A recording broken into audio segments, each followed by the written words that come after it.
Social मीडियावर प्रसिद्धी मिळवण्यासाठी अनेक तरुण आणि तरुणी धोकादायक स्टंट करताना दिसतात। अशीच एक धक्कादायक घटना जामखेडमध्ये घडली।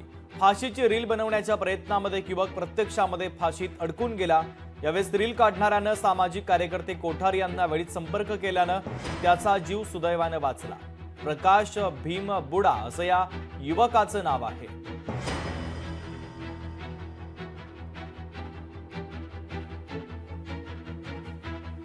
ही जी काही घटना घडली आहे ती खूपच दुर्दैवी आहे आणि अलीकडे अशा प्रकारच्या खूप घटना घडत आहेत।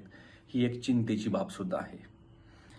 आशा करतो की तो जो मुलगा आहे तो त्याची तब्येत चांगली असावी, कारण की या मुलाने जे काही पाऊल उचललेलं आहे ही खरंच खूप मोठी धोक्याची घंटा आहे।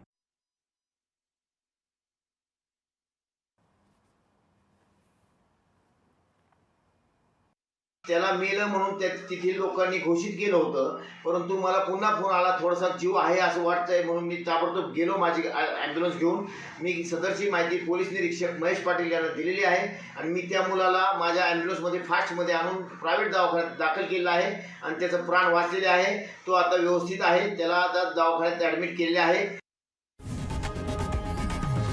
लोकशाही मराठी ऐका, पहा, जागरूक रहा।